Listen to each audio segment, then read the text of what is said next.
The purple sky of Vistara IV looked strange to human eyes.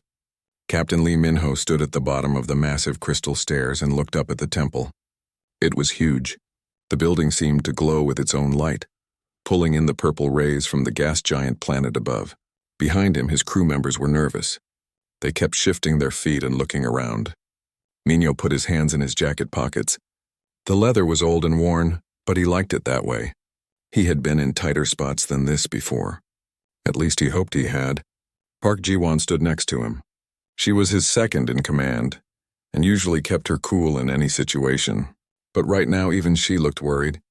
"Captain," she said quietly, "the Vestran priests are coming, and they brought the council enforcers with them."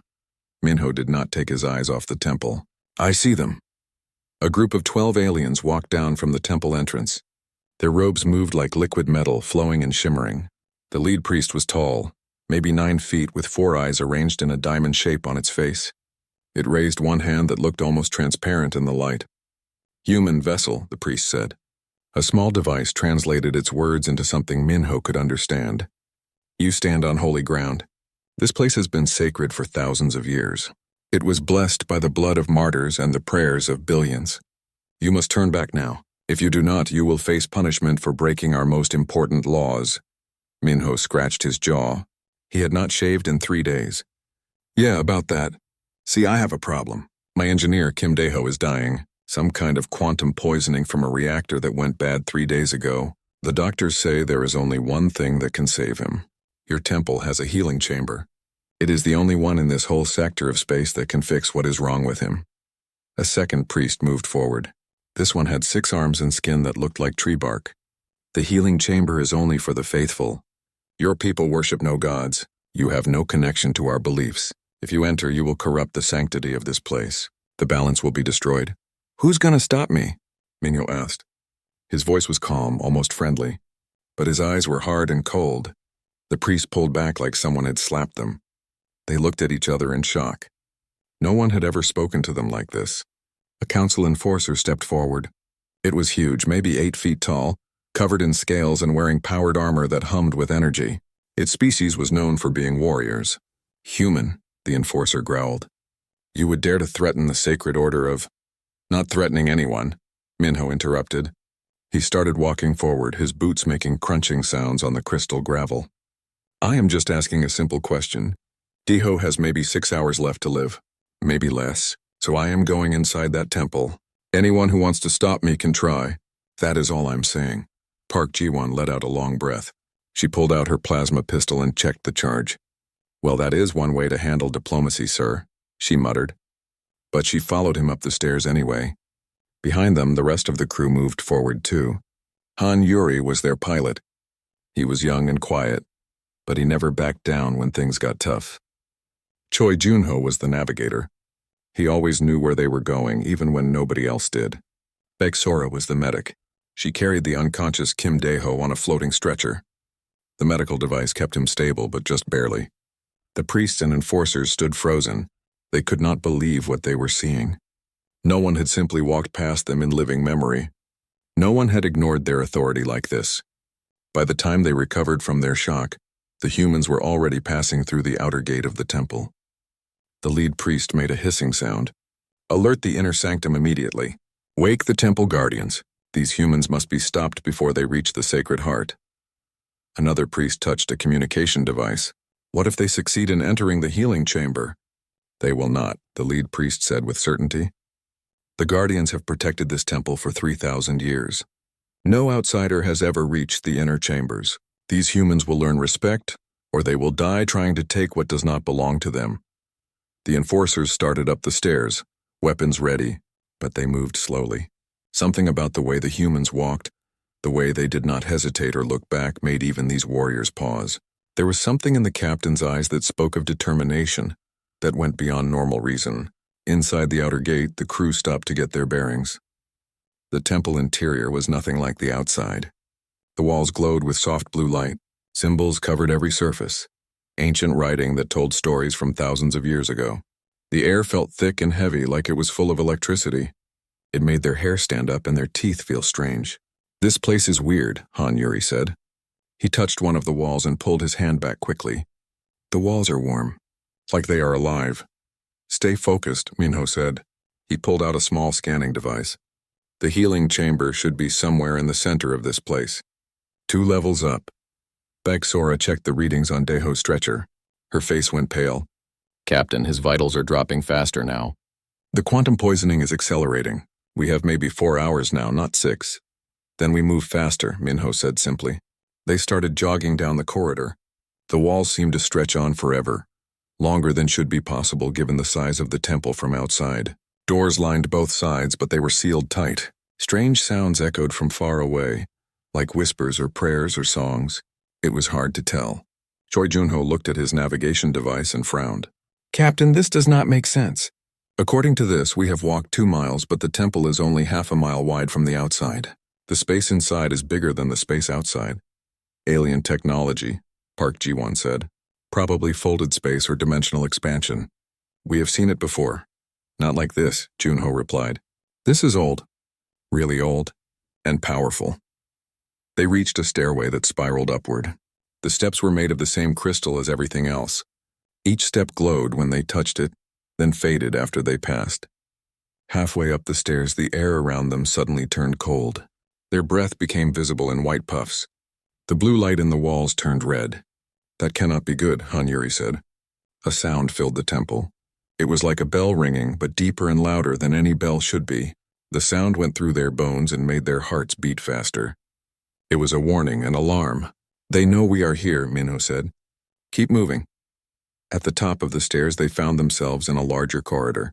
This one had statues lining both sides. The statues showed different alien species, all in poses of prayer or meditation. As the humans passed, the eyes of the statues seemed to follow them. This is really creepy, Sora said, keeping close to the stretcher with Deho. Almost there, Minho said, checking his scanner again. The healing chamber is just ahead through that archway. But as they approached the archway, a wall of light appeared in front of them. It was bright white and hurt to look at directly. The light solidified into shapes. Beings made of pure energy stepped out of the light. They were roughly humanoid, but taller and thinner. Their bodies crackled with power that made the human skin tingle, and their hair stand on end. The temple guardians had arrived. A voice spoke directly into their minds. It was not sound, but thought. Pure thought that bypassed their ears and went straight into their brains. The voice was loud and angry and powerful. Turn back, flesh creatures. You defile this sacred place with your presence. Turn back now or be destroyed. Minho did not stop walking. Look, I understand. Sacred ground, ancient traditions, all very impressive. But my friend is dying. I am not leaving without saving him. So you can either help us or get out of our way. Your choice. The guardians moved to block the corridor completely. Energy began to build between their forms, crackling and sparking. It was clear they were preparing to attack. Park Ji-won raised her plasma pistol.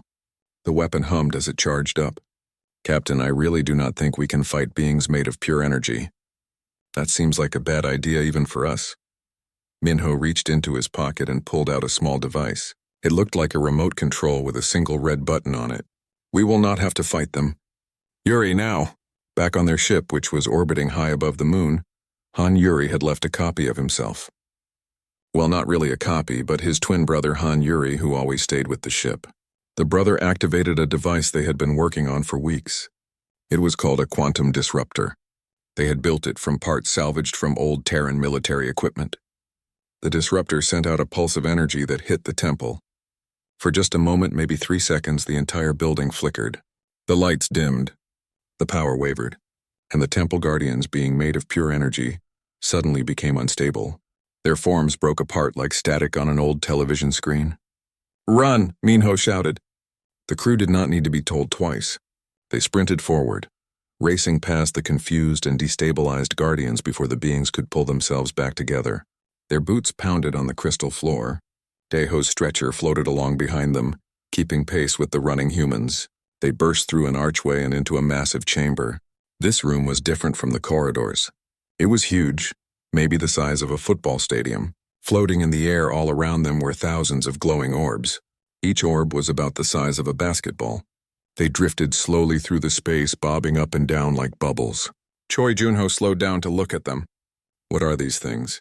Memory orbs, Bexora said, reading from her medical scanner. They contain recorded consciousnesses. These are the minds of dead Vesterans. This is some kind of memorial hall. The Hall of Ancestors, Park Ji-won said, remembering something she had read in the briefing files. It is supposed to be the most sacred part of the temple. Only the highest priests are allowed in here. Great, Minho said, not slowing down. We just made it even worse. Keep moving. But the orbs were reacting to their presence. As the humans ran through the hall, the spheres began to glow brighter. They changed color from soft white to angry red. Voices started to whisper. Thousands of voices speaking in languages that had been dead for centuries. The whispers grew louder and louder, building into a roar of outrage. They are not happy with us, Han-Yuri said, stating the obvious. Behind them, the temple guardians reformed, but now there were more of them. Dozens more. The guardians seemed to pour out of the walls themselves, drawn by the disturbance in the Hall of Ancestors. Their fury was obvious. It radiated from them like heat from a fire. You cannot escape, the voice boomed in their minds again. This violation will end in your destruction. You have defiled the resting place of our ancestors. For this crime there is no forgiveness.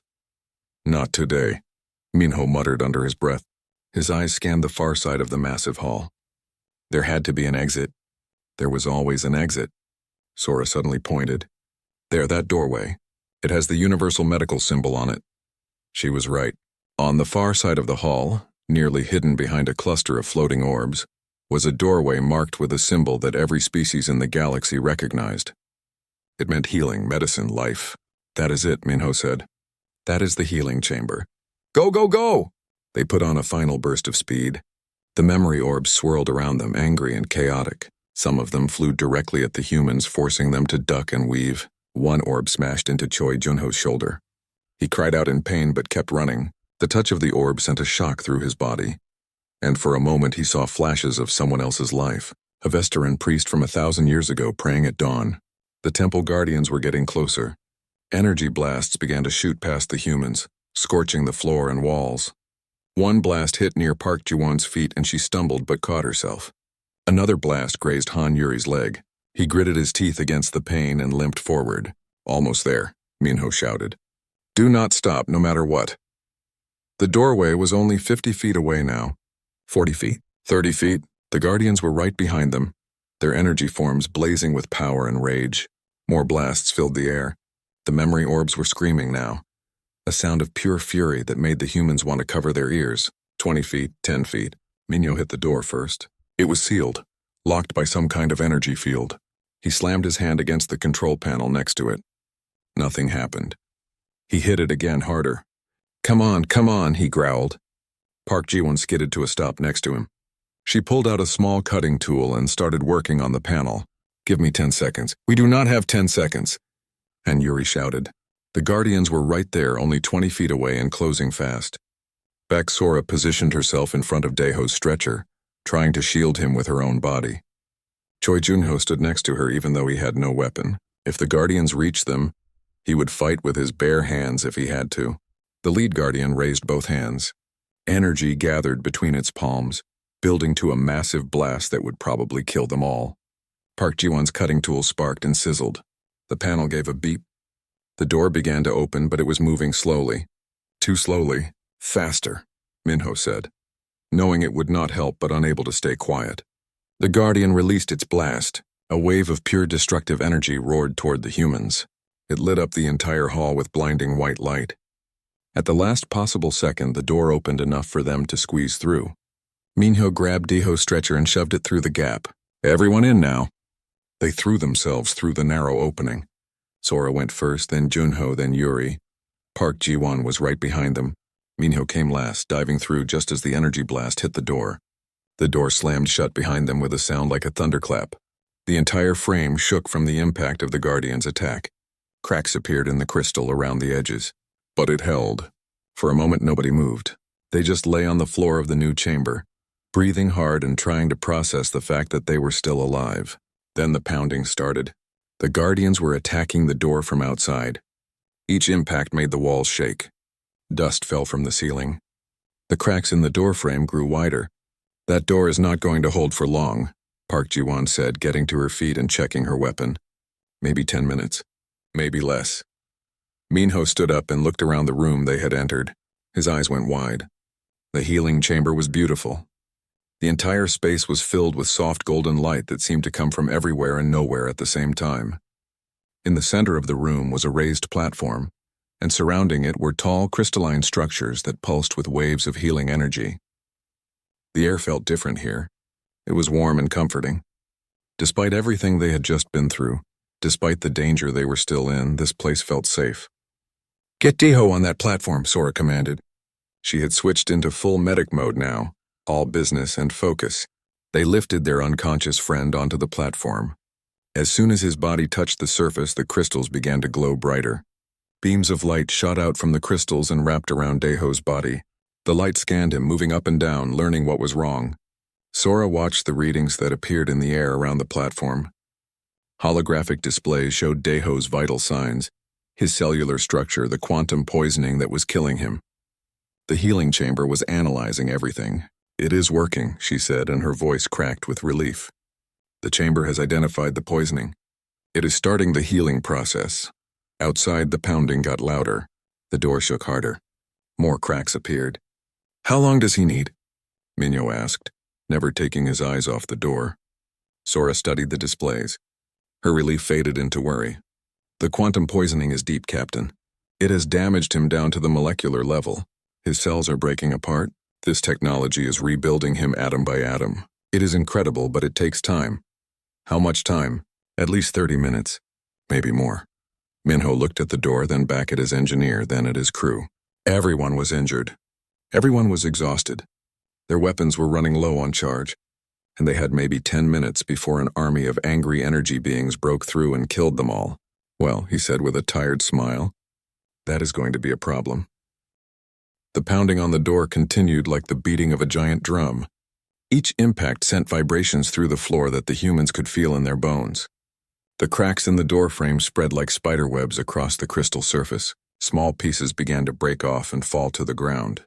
Park Ji-won checked her plasma pistol again. The charge indicator showed 30%, maybe enough for a few dozen shots. She looked at the others. Han Yuri was leaning against the wall, his leg wound bleeding through his pants.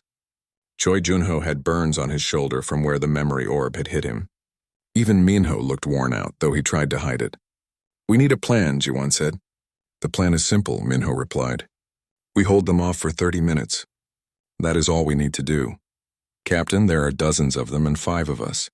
And we are already hurt and tired. The math does not work in our favor."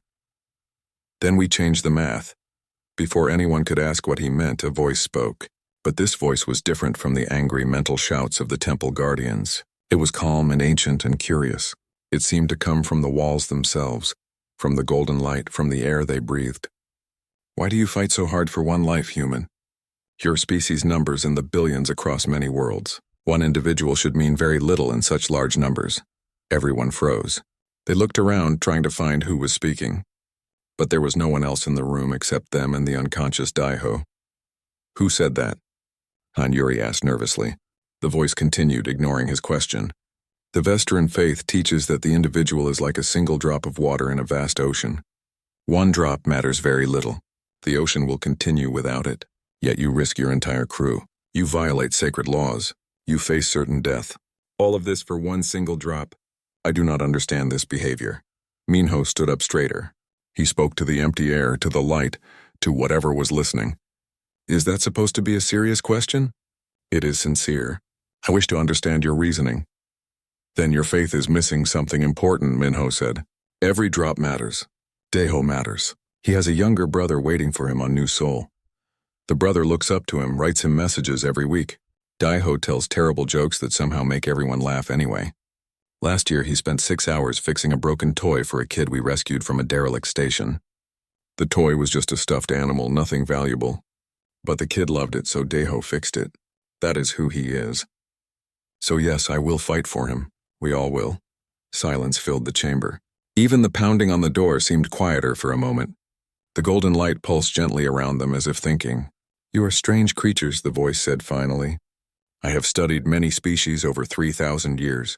Most act according to logic. They calculate risks and rewards. They follow their instincts for survival. But humans are different. You should be prey animals, weak and fragile, yet you act like apex predators. You challenge beings far more powerful than yourselves. You take foolish risks, why? Han Yuri spoke up, his quiet voice clear in the chamber. We are persistent. That is kind of our thing. We do not give up easily. This much is now clear to me, the voice said. I have watched many beings enter this temple over the millennia. Most come seeking power or knowledge for themselves. They come with greed in their hearts. You are the first to come seeking nothing but to save another. This is new. The pounding suddenly got much louder. The door bulged inward. More pieces broke off. They could see light from the other side now, the angry red glow of the temple guardians. That door will break very soon, the voice observed. What will you do then, Captain Lee Minho? Minho drew his own weapon and moved to stand between the door and Daiho's platform. The others joined him without being asked, forming a line. 5 humans against an army. I will do what humans always do, Minho said simply. Whatever it takes. Park Ji-won checked her weapon one more time. We hold this line. No matter what. They do not get past us. Agreed, said Choi Junho, even though he had no weapon at all. For Daiho, Baek Sora added, though her voice shook slightly. And Yuri just nodded, his jaw set with determination despite his injured leg. The voice said nothing more. The golden light continued to pulse around Daiho, working on healing him, racing against time. The door exploded inward with a massive crash. Crystal shards flew through the air like deadly knives. The humans ducked and covered their faces. When they looked up, the doorway was gone, replaced by a gaping hole. And through that hole poured the temple guardians. There were so many of them. Dozens of glowing energy beings, each one blazing with power and rage. Behind them, the crew could see the Vesteran priests and council enforcers crowding into the Hall of Ancestors, eager to witness what would happen next. Hold the line, Minho said quietly but firmly. Just hold it for 30 minutes. We can do this. The first guardian rushed forward, moving impossibly fast. It raised its energy hands and sent blasts of power toward the humans. Park Ji-won fired back immediately. Her plasma shot somehow disrupted the guardian's form, making it flicker and slow down. The being looked surprised, as if it had never been hurt before. They can be damaged, she shouted. Keep firing. Han Yuri and Choi Junho opened fire too. Their weapons created a crossfire pattern that forced the guardians to slow their advance. Even Baek Sora pulled out her small sidearm and added to the barrage, though she kept checking on Daiho's progress every few seconds. But there were just too many guardians. For every one they disrupted or pushed back, 2 more took its place. They kept coming like a tide, relentless and unstoppable. Energy blasts flew through the chamber in both directions. The walls got scorched black. The floor cracked and burned. The air smelled like ozone and burnt metal. Han Yuri cried out in pain as another blast hit his already injured leg. He stumbled and nearly fell. Minho caught him quickly, keeping him upright and in the fight. Stay with me, Yuri, Minho said. We need you. Still here, Captain, Yuri gasped and kept shooting. Sora's voice cut through the chaos. 25 minutes left. He needs 25 more minutes. It might as well have been 25 hours. The humans were slowing down. Their weapons were overheating. The warning lights on the pistols flashed red. They were running out of charge, running out of ammunition, running out of time. Minho felt burns across his arms and back where guardian blasts had grazed him. His jacket was smoking in several places. But he did not stop shooting. None of them did. They could not afford to stop. The guardians adapted quickly. They learned to dodge the plasma shots. They learned to spread out so the crossfire was less effective. They began to surround the human defensive line, trying to attack from multiple angles at once. The lead Vesteran priest's voice echoed through the chamber, amplified somehow so everyone could hear. Surrender now, humans. Your defiance is impressive but pointless. You cannot win. We will extract you from this sacred place and allow your companion to die as punishment for this terrible violation. Negative, Minho gasped between shots. Sweat ran down his face. His hands shook from exhaustion. We do not leave people behind. That is not how we do things. Then you will all die here, the priest declared. Maybe, Park Ji-won said, shooting another guardian. But not without a fight. The guardians pressed harder.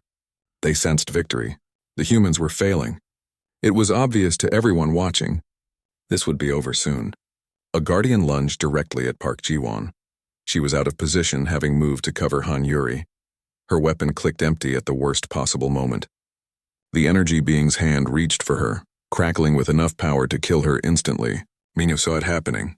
He did not think. He just moved. He threw himself in front of Jiwon, taking the full blast directly to his chest. The impact sent him flying backward. He hit the floor hard and did not move. Smoke rose from his jacket. His shirt was burned black. "Captain!" Jiwon dropped to her knees beside him. But Minho's hand shot out and pushed her away roughly. "Hold the line," he wheezed.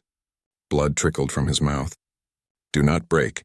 Hold it," and they did, even with their captain down. Even with their own injuries mounting, even with empty weapons and no hope left, the humans held their positions. Because that is what humans do. They do not quit. They do not give up. They refuse to break, even when breaking would be the logical choice. Park Ji-won stood over Minho's fallen body and kept shooting. Her weapon was almost dead. The charge indicator blinked red and made a warning sound. She had maybe 5 shots left. She made each one count. Han Yuri was on one knee now. His injured leg could not support him anymore, but he braced himself against the wall and continued to fire at any guardian that came close. His face was pale from blood loss, but his hand stayed steady. Choi Junho had picked up Minho's dropped weapon. He had never been much of a fighter, preferring navigation and calculations. But now he stood in the line with the others, doing his best to aim and shoot. Several of his shots went wide, but some hit their targets. Big Sora was the only one still checking on Daeho. She glanced at the holographic displays between shots from her small pistol. 15 minutes, she called out. "We need 15 more minutes. 15 minutes. It seemed impossible. The Guardians were everywhere now. They had completely surrounded the humans. Energy blasts came from all directions. There was nowhere to hide, no cover to take. The humans stood in a tight circle around Daeho's platform, back-to-back firing in all directions. More hits landed on them. A blast caught Choi Junho in the side, spinning him around. He fell but pulled himself back up, gritting his teeth against the pain. Another blast grazed Park Ji-won's arm. She switched her weapon to her other hand and kept going. The math was clear. They could not win this fight. It was mathematically impossible. They were outnumbered 10 to 1. They were injured and exhausted. Their weapons were failing. Any reasonable person would surrender now. Any logical being would see that continuing was pointless. But humans are not always reasonable, and they are rarely logical when it comes to protecting their own. "Why do you continue?" the ancient voice asked again, sounding genuinely puzzled. "You must know you cannot succeed. Why not surrender and save yourselves?" "Because he is our crew," Park Ji-won answered between gasps for air. Her voice was raw and desperate but also fierce. "Our family. We do not abandon family." "Family," the voice repeated slowly as if tasting the word. Such a human concept. "You are not related by blood or genetics. You are not from the same world originally. You are simply beings who work together, yet you call each other family." "Family is not about blood," Han Yuri said, still shooting despite the pain in his leg. "It is about who you would die for, who you would kill for, who matters so much that you cannot imagine a world without them." "Fascinating," the voice said. "And you would all die for this one individual?" "Yes," they all said together without hesitation. On the floor, Minho stirred. His eyes opened slowly. Everything hurt. His chest felt like it was on fire. He could taste blood in his mouth, but he could hear his crew still fighting above him. Still holding the line. He tried to sit up but could not.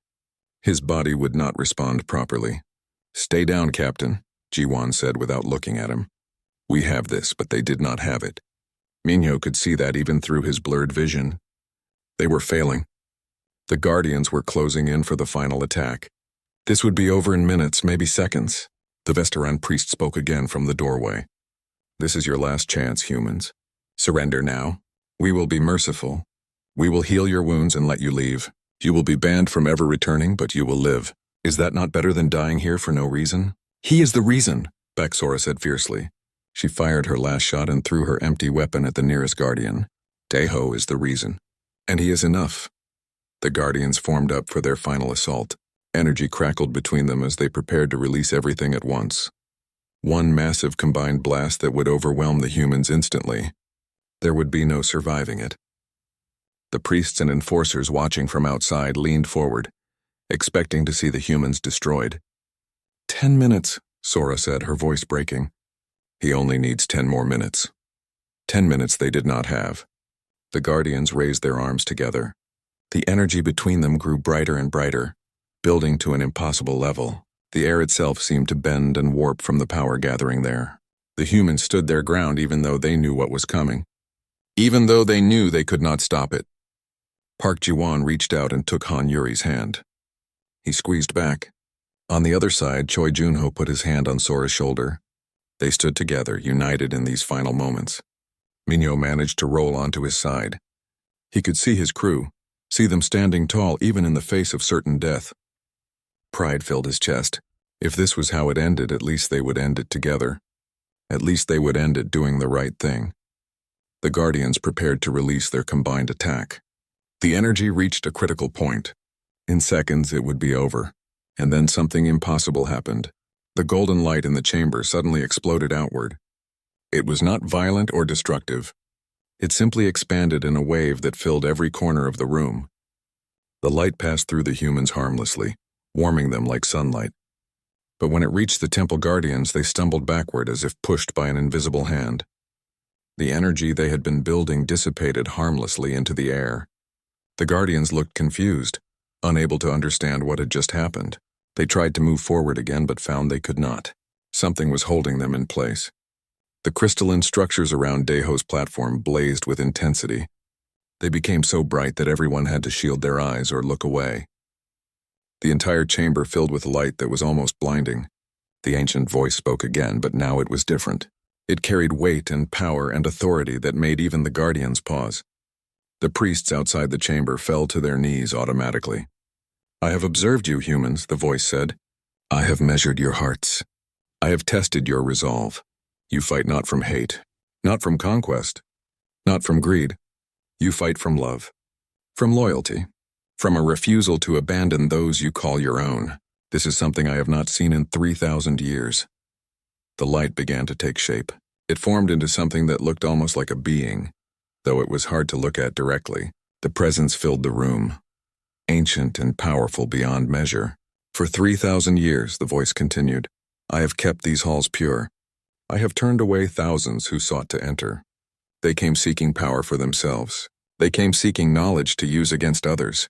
They came with selfish desires in their hearts. I rejected them all, but never have I witnessed beings willing to die simply to save a friend.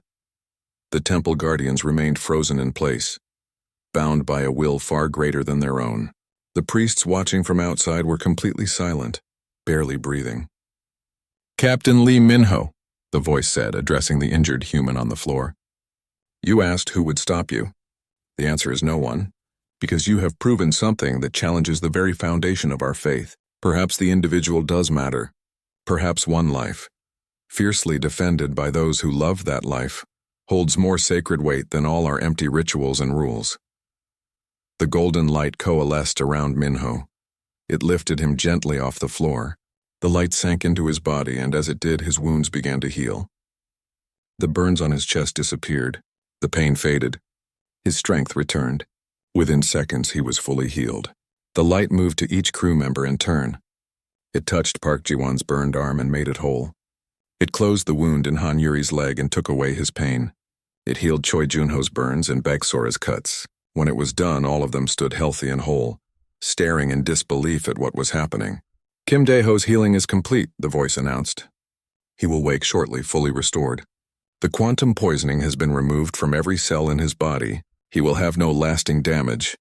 On the platform, Daeho's eyes began to flutter. His chest rose and fell with steady, healthy breaths. The golden light continued to pulse gently through the chamber. The presence that filled the room felt old beyond measure, but also somehow kind. It was the temple itself, the humans realized. Not just a building, but a living thing. A consciousness created by 3,000 years of faith and memory and ancient technology that nobody truly understood anymore. But there is more, the voice continued. You have done more than simply save your friend. You have taught us something we had forgotten. Something important. The lead Veteran priest finally found his voice. He stood in the doorway, his 4 eyes wide with confusion and something that might have been fear. Temple spirit, you cannot mean to reward these invaders. They violated every sacred law. They forced their way past the guardians. They defiled the Hall of Ancestors. Surely they must be punished. Punished? The voice asked. There was almost amusement in its tone. Tell me, faithful servant, when was the last time anyone entered this temple with pure intentions? When was the last time someone sought my blessing not for themselves but for another? The priest opened his mouth but said nothing. He could not answer, because there was no answer. That is what I thought, the voice said. For centuries, beings have come here seeking power, seeking extended life, seeking knowledge to use against their enemies. Even my own priests have sometimes entered the inner chambers with greed in their hearts, though they speak words of devotion with their mouths. But these humans came seeking nothing for themselves, only life for their friend. That is true faith. That is true devotion. That is what this temple was built to honor, and we forgot. Another priest, this one with 6 arms, spoke up nervously. But the laws, the traditions, they have stood for 3,000 years. We cannot simply change them because of one incident. Can we not? The voice challenged. Laws and traditions serve the people. When they stop serving the people, when they become empty rituals performed without understanding, then they must change. These humans have reminded us of that truth. The golden light brightened again, and the presence seemed to grow larger, more powerful. Every being in the temple could feel it, from the chamber where the humans stood all the way to the outer gates. Hear me now, all who dwell in this temple and serve its purpose, the voice boomed. And now it spoke not just to those present, but to everyone. From this day forward, humans are welcome in these halls. Not as supplicants who must beg for permission, not as outsiders who must prove their worth, but as equals. They have shown us that the sacred is not found only in prayer and ritual. It is found in the bonds between beings. It is found in the courage to stand against impossible odds. It is found in the willingness to sacrifice everything for those you love. The priests looked at each other in shock. Some seemed angry. Others seemed confused. But they all bowed their heads in acceptance because the will of the temple was absolute. The temple guardians began to fade away. Their energy forms dissipated like morning mist under sunlight. They had served their purpose, but that purpose had changed. They were no longer needed as weapons. The threat had become honored guests. On the platform, Deho's eyes opened fully. He looked around in confusion, trying to understand where he was and what had happened. The last thing he remembered was the reactor breach on the ship, the searing pain of quantum poisoning, then nothing. What? He said slowly, his voice rough from not speaking for days. Did I miss? Minho walked over to the platform and helped his engineer sit up. A huge grin spread across the captain's face. Just another Tuesday, Deho, just another Tuesday. Beck Sora rushed to check Deho's vitals, though the holographic displays already showed that he was perfectly healthy. How do you feel? She asked, her medical training taking over even though she was smiling with relief. I feel fine, Deho said, flexing his hands and looking at them in wonder. Better than fine, actually. I feel great. What happened? How did we get here? The last thing I remember, the reactor was failing and then everything went white. We took a little trip, Park Ji-won said. Had some interesting conversations. Met some energy beings who were not very friendly at first. You broke into a forbidden temple to save my life, Deho said, understanding dawning on his face as he looked at his crew. You idiots. You could have died. Yes, Han Yuri said simply. We could have, but we did not. And you are alive, so it worked out. Deho's eyes filled with tears. He tried to speak but could not find words. Instead, he just reached out and pulled Minho into a hug. Then the others joined in. And for a moment, they all just stood there together, holding each other, grateful to be alive and whole. The ancient voice spoke one more time, but now it was gentle, almost fond. This is what the divine looks like. Not temples or rituals, not laws or traditions. This, connection, love, sacrifice. You humans understand something that many species have forgotten. The individual matters. One life can be worth fighting for, worth dying for. This temple will remember what you have taught us. The golden light began to fade, pulling back into the crystalline structures around the room. The overwhelming presence diminished, becoming more subtle, less intense. The temple was returning to its normal state. The lead Vestaran priest approached slowly, carefully. He seemed uncertain how to act now. All his training, all his beliefs had been challenged in the span of minutes. Captain Lee Minho, he said formally, the temple has spoken. You and your crew are free to go, and you are welcome to return any time you have need of us. Appreciated, Minho said. He was already helping Deho stand up and get steady on his feet. though I hope we do not need to come back anytime soon. Once per lifetime is probably enough for this level of excitement. There is one more thing, the priest continued. He seemed to be struggling with what he wanted to say. I owe you an apology. We were so focused on protecting our traditions that we forgot why those traditions existed in the first place. You reminded us. Thank you. Minho nodded, accepting the apology. Just take care of this place. It is special. And maybe think about who you let in. The galaxy is full of people who need help. Maybe the temple should be for them, not locked away. We will consider your words, the priest said, bowing low. The crew made their way back through the temple. This time nobody tried to stop them. The corridors that had seemed threatening before now felt peaceful. The memory orbs in the Hall of Ancestors glowed softly in welcoming colors instead of angry red. The temple guardians were nowhere to be seen. When they reached the outer gates, they found that a crowd had gathered. Word had spread quickly. Aliens of dozens of species waited outside, watching in silence as the humans emerged. Some looked angry. Some looked confused, but many looked thoughtful, as if they were reconsidering things they had long believed. The crew walked down the crystal steps together. Tiho was still a bit wobbly, so Han Yuri and Choi Junho supported him on either side. When they reached the bottom, a strange thing happened. One alien in the crowd began to bow. Then another. Then another. Soon, most of the gathered beings were showing respect to the humans who had dared to ask, "Who's gonna stop me?" and then proved that the answer was nobody. Back on their ship, after they had cleaned up and eaten their first real meal in days, the crew gathered in the common room. They were exhausted but happy. Alive against all odds. So, Deho said, looking at each of them in turn, you really broke into the most sacred temple in the sector just to save me. Of course we did, Park Ji-won said, as if it was the most obvious thing in the world. What else would we do? You could have left me, gone to find another healing chamber. There are others just farther away.